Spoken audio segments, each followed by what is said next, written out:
Hello everyone and welcome back to my YouTube channel. Today we are previewing Black Caviar Lightning Stakes Day, highlighted by the Black Caviar Lightning Stakes where the favourite is Bivouac. I found it really tricky, but let's dissect all of the form. Let's see how we went last week with the unit. And I got to enjoy my time on course last week after we returned 175 units from 80. Big profit on turnover. Regards Marie, Arcaded, Scorched Earth got us a little bit of money as well. So, look, we're comfortably in front and let's keep it going rolling into this week. Race 1 is a fillies and mares benchmark 78 over 1600 metres. White Hibiscus failed last start, but it's the $3.60 favourite, head of Quantum Mechanic at $4, and Silent Sovereign is at $4.20. We're having a look at Silent Sovereign and Brazen Song. I think these two are pretty good chances on the weekend. We'll start with Silent Sovereign, who is the winner of the race. This was his first up win, so it's obviously come back a good horse. This was over the 1400 metres. I think the step up to 1600 metres is in its favour. Gate 9's the only issue, but I think it's come back a much better horse. And Brazen Song is consistent, very consistent, and from gate 8 has the speed to go across and potentially lead, and I think it'll give a good sight. They're both good chances. This is the one I'm with, White Hibiscus. Now, this was its win at Sandown, 2 runs back. It failed last start at Flemington, and I'm aware of that, but I just think if it can replicate this performance, it's got to be a real winning chance at $3.60. I'm not sure what happened last start. No, I'm not sure. But from gate 2 on the weekend and that lightweight, Damien Lane sticks with it. I think maybe it could get back to its best, and if it does, it should be winning. So White Hibiscus is on top ahead of Quantum Mechanic, who from gate 10 will have to get back, but it'll be powering home late. Brazen Song and Silent Sovereign, as I've already said. Tough to start the day. I was pretty confident in 8 and 9, but I've ended up leaning with White Hibiscus to win the first. Race 2 is the listed Talendert Stakes over the 1100 metres, and the favourite is Gulf of Suez at $3.60, and up the top at $3.90 is Ingratiating. We're going to have a look at Ingratiating and Triporti. This was Ingratiating's second ever run down the straight at Flemington on Melbourne Cup Day behind Finance Tycoon. We'll start with Ingratiating. It's second up on the weekend. This was its run 2 back, which was last prep. First up into this preparation, it got beat by Enthar. I think that's strong form. Gate 11, we'll get to the right part of the track. Damien Oliver goes on, and I think it's the best of the day. Ingratiating, 35 units to win on it, and I think it can get the job done. Gulf of Suez has drawn in the right part of the track and has been racing well. It's consistent. Triporti, I think will come back a better horse first up and will give a sight, and Frost Flowers a fair way off those. But Ingratiating, I think it'll do it. Race 3 is an open handicap over the 1400 metres, and on the quick backup, the $2.10 favourite is Regards Marie ahead of Buffalo River, who was first up for Jamie Carr at $3.20. So we're having a look at Morvada's last start effort. I'm not interested in Never Again or Guizo. I think they're a fair way off Morvada. I like Morvada on the weekend. I think it's over the odds. This was its first up run. I think it just peaked on its run late and will be better suited second up on the weekend. It actually gave a pretty good sight. I think the first up run told there. From gate 7, Will Price can hopefully push forward to lead like it does. And it's won some good races. Well, it hasn't really won. It's run well in some good races at Flemington. Now, this was Regards Marie's effort last start. I'd love to watch this again because this is my best of the day last week. Look, it's on the quick backup, which it's never done before, and it's going from Australia Day into a 1 week backup run. In my opinion, I think it's way under the odds of $2.10. I didn't even have it marked favourite, not even second favourite. Look, it's a good horse, but if it wins, I'm going to be super happy because I know it's got some upside, but just at the price is a no-go for me. That's why I'm having 20 units to win on Morvada. I think it's a good price at $6. Buffalo River has been racing in Group 1 company. First up for Jamie Carr will go straight to the front and will give a good start. Regards Marie. Nerf Bosk I liked first up, but first up 400 metres isn't going to be ideal. So Morvada the win. Race 4 is a benchmark 84 over the 2,000 metres, and the $2.80 favourite is Kulth ahead of Takumi at $5, and War Critic is at $5.50. We're having a look at Kulth and Takumi. I'm more interested in them on the weekend. We'll start with Takumi. It's had a run since this and won at Caulfield on Australia Day, so they've spaced its runs really well. Gate 2, Mark Zara will get all the favours, and I think it's a strong chance. Coolth is the one I'm with. This last start, it had the blinkers on for the first time, which was really, really good. We'll be hitting peak fitness 4th up. From gate 8, it'll have to get back, but it can use its turn of foot to run well. War Critic and 5 Kingdom are the other ones we're having a look at. We're having a look at 5 Kingdom first. I think 5th up, it'll be hitting peak fitness. Gate 10, Jamie Carr for the first time is always a big plus. So I'm banking on that for it to get in the top 4. War Critic ended up winning the race. From gate 1, we'll get all the favours on the weekend. It was in the right part of the track on this day, but still, it won, and Hasseltoff nearly ran it down. I don't think War Critic might be up to this grade yet. I'm with Coolth and Takumi. Those are the main two for me. I think they're way ahead of the rest. Caffrey, I think, can run an okay race at $10, and War Critic, as I've said, I couldn't fit 5 Kingdom in, but Coolth and Takumi, I'm not sure which one, but I'm going with Coolth.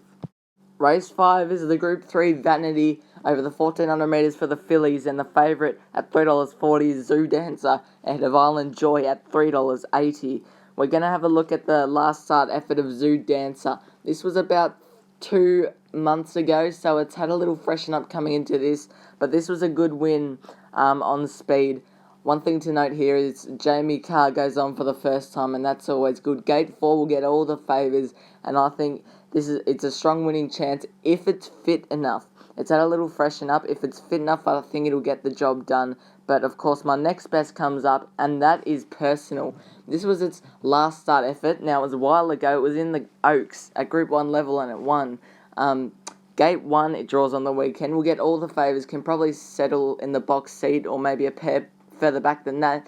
Damien Oliver sticks with it. He's been with it most runs. Last preparation first up, it probably needed it, but that was over 1200. I like that it's first up over 1400 metres. I think the class of the race and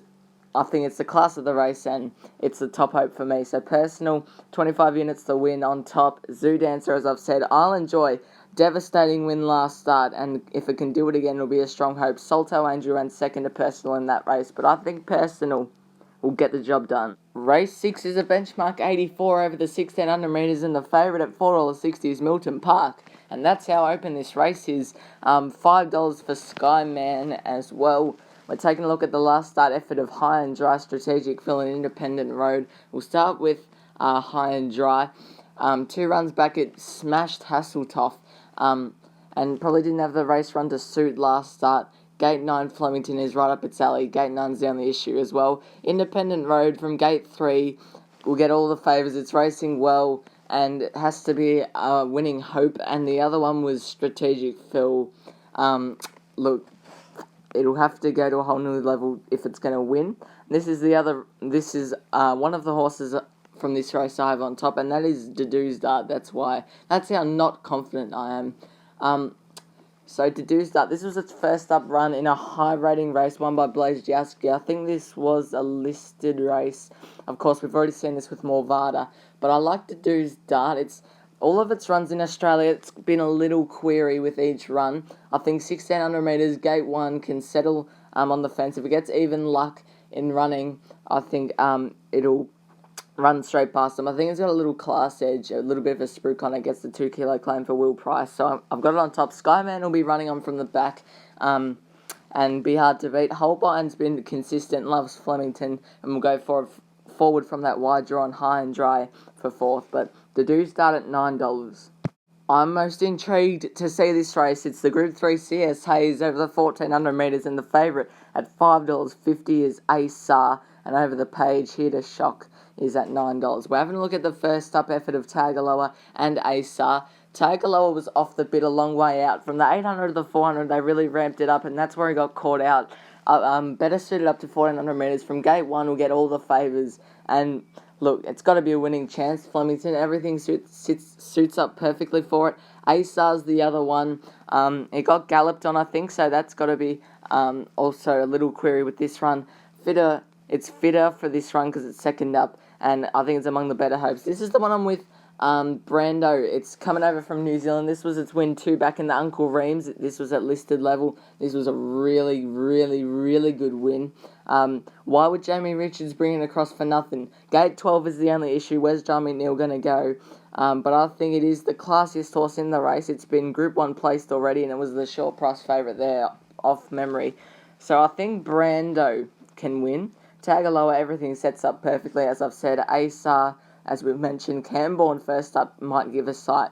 But Brando, if John McNeil can slot in somewhere, I think it'll be awfully hard to beat down the straight. Race 8 is the feature on the day. The Group 1 Black Caviar Lightning Stakes over the 1,000 metres. The hardest race by far to dissect on the day. And Bivouac is the $2.60 favourite. We're going to have a look at the Spring Classic as a lead-up race. Forget Fabergino, it was 1,200. It's not suited to it. It's suited to 1,000 metre racing. Bivouac only really got going from the 200 metres. And this was over 1,200, so maybe the 1,000 might be too sharp for it. But Gate 6, Glen Boss, everything was set up perfectly for it. Nature Strip gets Jamie Curran for the first time. I just can't tip it on top ahead of its first up record. It's just a no-go for me. Now, these are the two 3-year-olds in the race, September Run and Swats That. I'm more interested in September Run. This was its win in the Coolmore Stud Stakes. It wasn't a very good Coolmore Stud Stakes, not as good as other years. But it was terrific, winning three in a row down the straight. Gate 3, Craig Williams.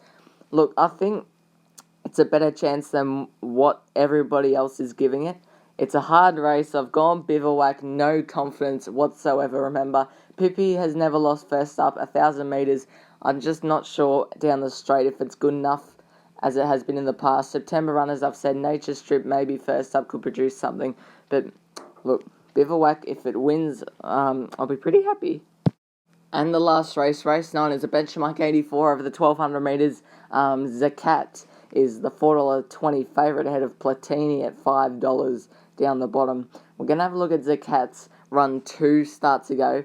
It ran second. It was very good behind Creadiras, who's an above-average horse. But it's first up on the weekend. Gets Jamie Curran for the first time, as we know. That's pretty good. Gate 8 is a perfect gate down the straight. It's got a good first up record, and I think it's among the leading chances here. I really like Zakat on the weekend. I think it can give them a real sight. Now, this was the jump out of Laverod. This horse comes from Perth. It's never raced in Victoria, but I know we're not supposed to get too carried away with jump outs, but this was a really good piece of work.